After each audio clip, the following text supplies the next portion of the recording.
Well, for the record, please, you have 5 minutes. Good afternoon. My name is Ann King. I'm here today in my capacity as the chair of the board of directors for the Stanley Knowles Housing Cooperative. You may not know this, but ours is a nonprofit housing cooperative. Our mandate is to provide affordable housing to seniors, who comprise 2/3 of our population, to the physically handicapped, and to others of modest or limited means. The main issue that I want to address today is that of the size and density of the proposal in its current form. In its present form, this development will have a very negative impact on the sightlines and access to light of the units on the west side of our apartment, including all of our wheelchair accessible units. It will also create a massive intrusion into our community. As Charlie pointed out, the present allowable density level in this area is currently 1. This proposal seeks to increase it to 10. This is an increase of 1,000%. The RioCan development is at the hub, the very center of Yonge and Eglinton, and the density level for that development has currently been capped at 8.7. The density level of a location outside the hub should certainly not be allowed to go to 10.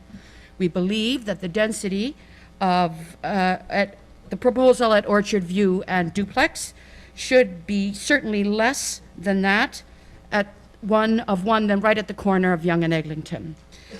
In the interests of a local solution that would allow this development to go forward, we are asking for a modest reduction to a density level of 8.03, less than that of RioCan. We are not in the hub. It is only befitting and common sense. We recognize the need for intensification, but we do not accept that it should take place at the expense of existing community, good planning, and common sense.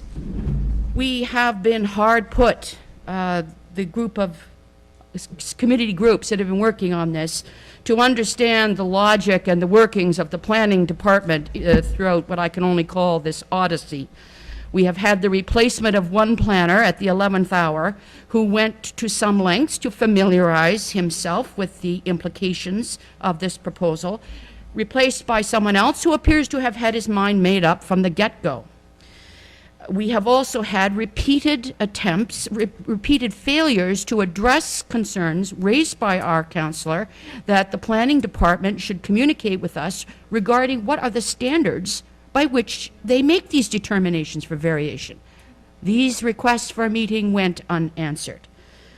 Well, ladies and gentlemen, you probably know a great deal more about these things than I do, but I have to tell you, from my point of view, this is a passing strange way for a public service organization to do business. And for that reason, we are unable to accept the current planning report with any degree of confidence. My time is almost up, and coincidentally, so is yours. In a few weeks, you will go forth to do battle in your municipal elections. Elections where we'd have to break out a case of champagne if the voter turnout exceeded 40%. You have to wonder why, because city government, local government, has a greater impact on citizens' lives than any other level of government. But they don't seem to care. And I have to tell you, I think that's because they don't feel cared about.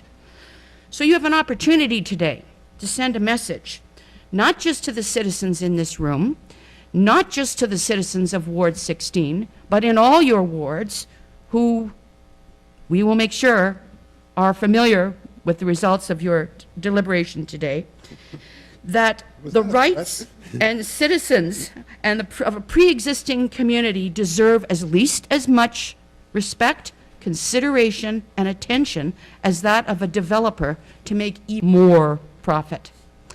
Thank you for letting me speak today.